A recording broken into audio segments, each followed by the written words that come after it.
operator tutorial, and I'm actually going back over a video that I had previously made earlier revolving the rough cut.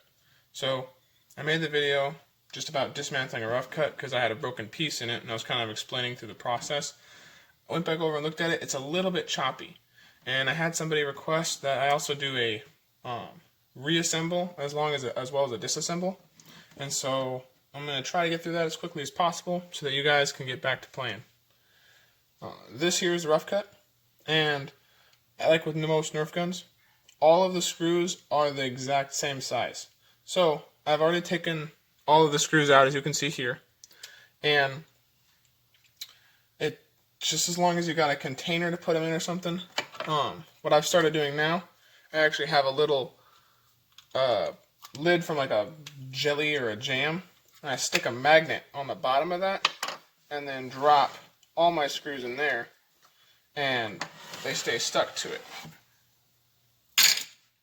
So, but if you don't have a magnet, just putting them in there is fine too. So we're going to put those off to our side, and we'll get into the actual dismantling of the gun real quick, or blaster, excuse me, real quick.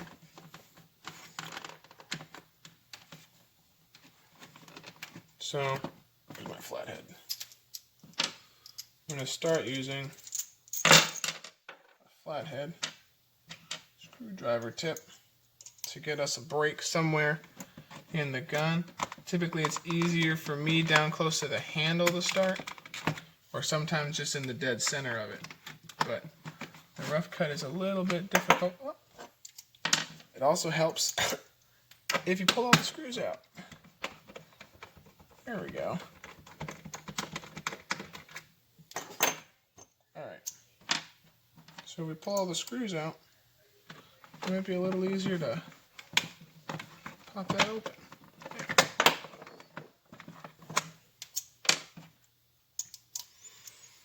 Alright. Just have to work with this. Here. Anyway.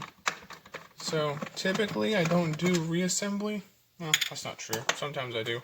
I just figure that you guys are more interested in getting it apart, because getting it back together, it's just the reverse of getting it apart. But I also understand that there are some parts that are confusing in putting it back together. So, you take the bolt slides out of both ends, pop those together, put them off to the side, take your cover, put it over there. So this are your innards, okay? So I think it's really important in a reassembly is remembering where everything goes. Sometimes it's easy to take a picture. Sometimes you just look up a YouTube video like this, and then you can snapshot it and be like, okay, where do all these pieces go back in? Because the rough cut is one of the more complicated guns to pull apart from what I've seen, especially because of all the gear systems. You got to line those gears up nicely, otherwise it will not operate effectively. So, check our springs. We got one spring here for the trigger that I will remove. Alright. Put that in with our screws. Now, another spring here for that attached piece. I always like to pull that out just because you don't want it flying off somewhere. And let's remove these so they're out of the way. Okay. So, I believe that this whole system is a floating system, which means that we can just pull the whole thing out together. There we go. So, this is your disassembled for the most part. I mean, you can pull the gear trays and stuff out, which you got your head there. This track system here, I'm going to completely dismantle this because it was a pain for me to get back together the first time I did it. Alright, now, if you are a very brave soul and you pull this thing completely apart because something like the last video I had where the gearbox was out, then this is going to...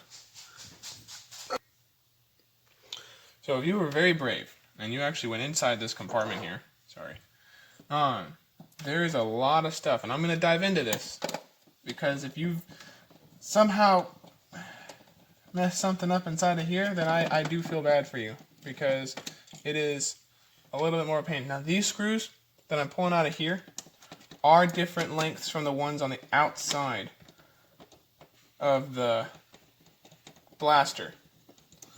And so, because of that, you want to keep those separate. If you have another container somewhere that you can put them in, or like a magnet you can attach them to, a piece of tape you can stick them on, highly recommend doing that, just so you don't lose them. Alright, now before you actually just rip this up, if you flip it on the bottom like this, you can see there's this little clasp that has to get undone. Also be aware of this spring on the inside part of here, just before you jump in. Alright, and this spring here on the bottom, I don't know if you can see that, right there. There's a spring in there, and that when you pull the trigger, I think it pushes those back up. So, flip this upside down real quick, pop that clasp, and just very gingerly, so as not to disturb any of the pieces that are inside, we pull it up. Okay, so first thing, this I think, yeah, so this little piece will fall out sometimes. This little white ring goes right on there, okay, and that's because that rides inside of this tract right here, like that. So we'll leave that on there. Okay. Now, these are your basic insides. So you've got locks, a lot of lock systems. I didn't even mess with removing any lock systems. So if you want to do that, experiment a little, try to figure out what works. But you've got this upper one, which also has a little guide that guides it through this back tract in here. So it can remove that. And if you want to pull this whole system out, be careful because there are so many. Oh, there goes a spring. Right there. There are so many little springs in here that you got to watch for. It's a little bit ridiculous. Okay. So, this is it now. You've completely, well, not completely, you can pull the gears out, I guess, but we don't really need to do that. So if you do pull the gears out though, this little metal post goes right back in there. Just like that. Okay, so this is completely disassembled. Now we're going to work on putting it all back together as quick as we can, okay? So, had that little spring there. We're not going to want to put that in first though. I'm going to just go in reverse order. Like again, like I said, I don't typically make a lot of reassembly videos only because you can reassemble just like disassembling. But I can also understand with this particular blaster, there is a lot of gears and moving parts and just overall it's just a nightmare kind of situation that you really just, I try to avoid, but sometimes you can't, there's just, sometimes you gotta dive into the belly of the beast and handle the situation. Okay. I wonder if this... Alright, sorry about that. My camera storage ran out, so I had to switch over. So, real quick now. This is back where it needs to be. This track runs here. Make sure that you hook this right there. When you put these gears in, make sure that the gears are all the way out that way. Just about. And this one, you want to be all the way in, like so. Okay. Then, you may have to mess with this gear a little bit, but make sure that white piece stays on there. And gingerly just slide everything back. into place. There you go. And once that thing clasps, you're good. So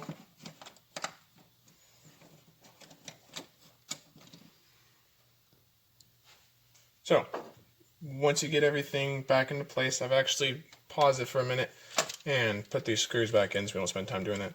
I also did a little more looking. You can remove these locks, these two little ones here, if you want to. I believe it will still operate completely alright. I guess we'll find out when we put it all back together. So, real quick, these, you hook them on one, and then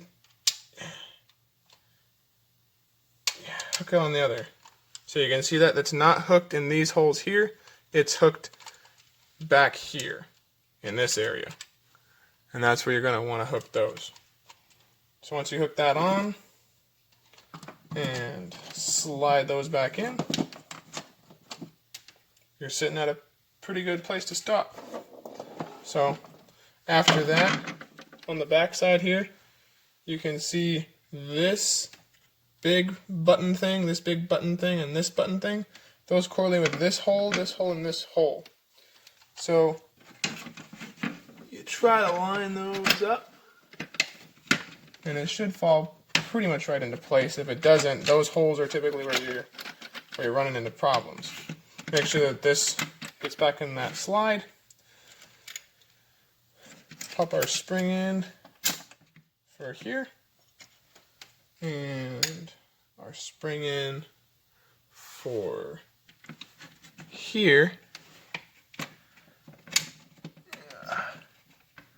Hands are all greasy from that. If you have some lithium grease to run on these gears, by all means, feel free to do that, because that'll help keep the running smooth, and it'll actually keep from your gears breaking, because they won't grind as much and lock without that grease. With that grease, they just kind of flow real nice.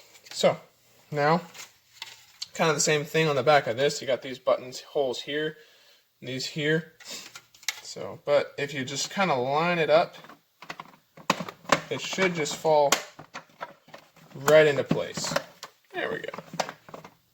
So, and then it's just a matter of popping on the guard with those holes, lining it all up.